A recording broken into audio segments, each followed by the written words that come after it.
श्री गणेशाय नमः। श्री कुलदेवताभ्यो नमः। श्री रामाय नमः। श्री हनुमते नमः। श्री रामचंद्राय नमः। माँ सरस्वती की जय। श्री रामचरितमानस अयोध्या कांड दोहा संख्या 85। राम लखन सिय जान चढ़ी शंभु चरण सिरुनाई सचिव चलायऊँ तुरत रथु इत उत खोज दुराई सियावर रामचंद्र शंकर जी बिजोरी। शंकर जी के चरणों में सिर नवाकर श्री रामचंद्र जी, लक्ष्मण जी और सीता जी रथ पर सवार हुए। मंत्री जी ने तुरंत रथ को इधर उधर खोज छिपा कर चला दिया। ऐसा इसीलिए किया गया क्योंकि सारे अयोध्यावासी श्री रामचंद्र जी के साथ उनके साथ वनवास जा रहे थे। तब जब सब कोई थके थे तो रात में सो चुके थे। उसी समय जो है मंत्री जी को बोला गया था कि रथ लेके आप चलिए, कि किसी को पता भी नहीं चले और कोई रथ के चक्के का निशान भी ना दिखे। इसीलिए आधी रात को सब जब सो रहे थे तो रथ लेके चले गए। जागे सकल लोग भय भोरू गिर गुनाथ भयहु अति सोरू रथ कर खोज कतहु नहीं पावहीं राम राम कहीं चहुदिसि धावहीं। सवेरा होते ही सब लोग जागे तो बड़ा शोर मचा कि श्री रघुनाथ जी चले गए हैं, कहीं रथ का खोज नहीं। हा राम, सब कोई हा राम पुकारते हुए चारों ओर दौड़ रहे हैं। मनहु बारी निधि बूढ़ जहाजू भयहु विकल बड़ बनिक समाजू एक दिही उपदेशु तजे राम हम जानी कलेशु। मानो समुद्र में जहाज डूब गया हो, जिससे व्यापारियों का समुदाय बहुत व्याकुल हो उठा। एक दूसरे को उपदेश देते हैं कि श्री रामचंद्र जी ने हम लोगों को कलेश होगा यह जानकर छोड़ दिया। निदहि आपु सराहै मीना धीग जीवनु रघुवीर बिहीना। जो पे प्रिय वियोग विधि कीन्हा तो कस मानहु न मांगे दिन्हा। एहि विधि करत प्रलाई कला पाई अवध भरे प्रति परितापा। विषम वियोग न जाई बखाना विधि आस सब राखहि प्राणा। राम दर सहित नेम व्रत लगे करन नर नारी। मनहु को की कमला दीन विहीन तमारी। श्यावर रामचंद्र शंकर जी बिजोरी।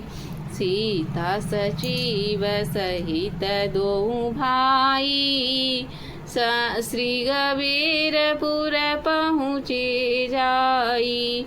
उतरे राम देव सरी देखी किन्ह दंडवत हर सुविशेषी।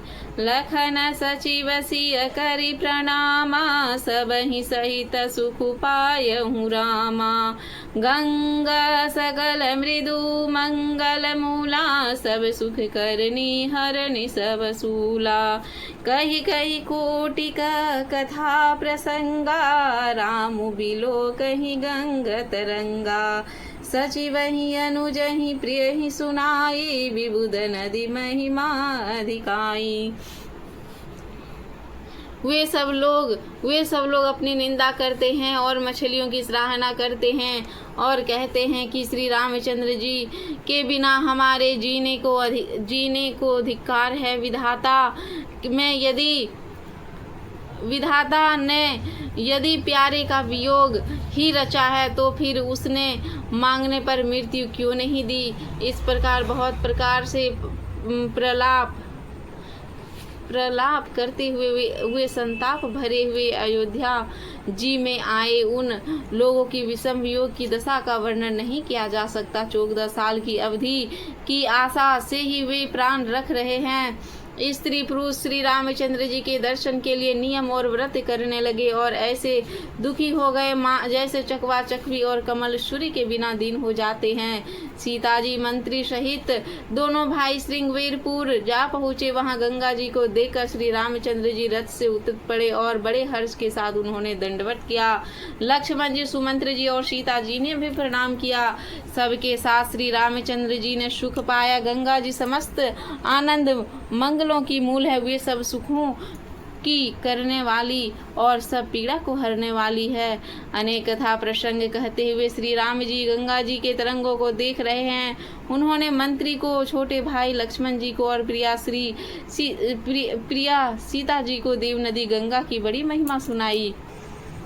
मंजणु कीन पंथ श्रमा गयऊँ, सूचि जलु पियत मुदित मन भयहूँ, सुमिरत जाहि मिटहि श्रम भारू, तेहि श्रम यह अलौकिक व्यवहारू।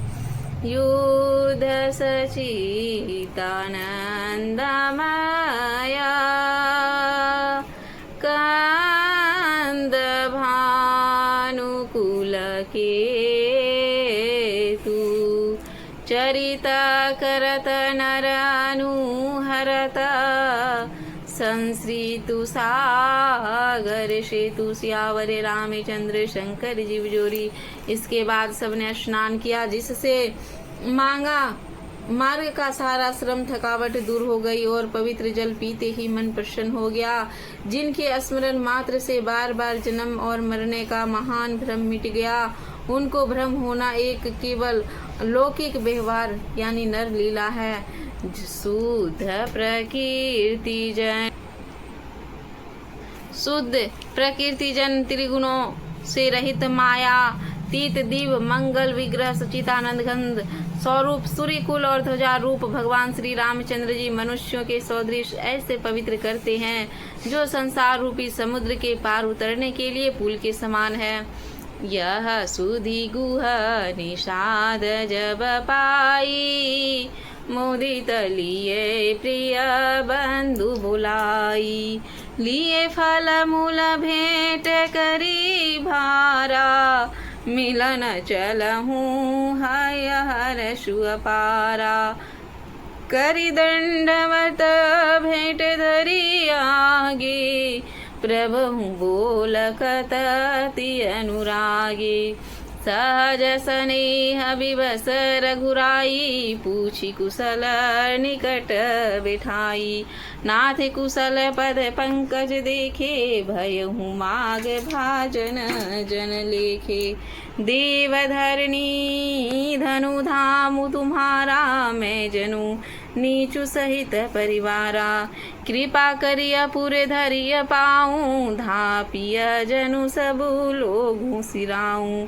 कहूँ सत्य सबु सखा सुजाना, मोहि दीन पितु आयशुआना।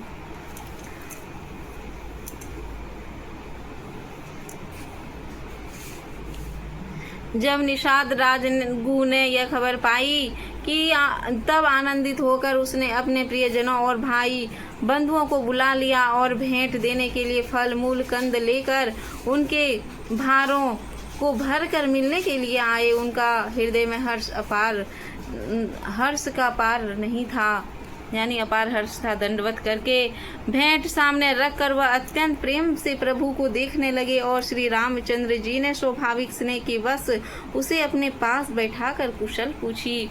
निषाद जी ने उत्तर दिया, हे नाथ, आपके चरण कमलों के दर्शन होते ही कुशल है।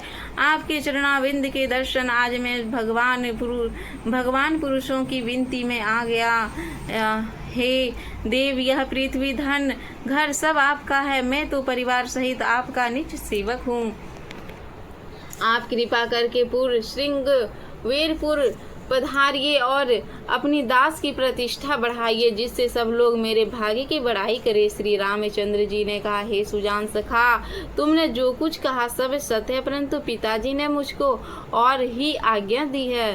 बरस चारि दस बासु बन मुनि व्रत बेसु आहारु, ग्राम बासु नहीं उचित सुनी, गुहैया भयउ दुखु भारू। सियावर रामचंद्र शंकर जी बिजोरी।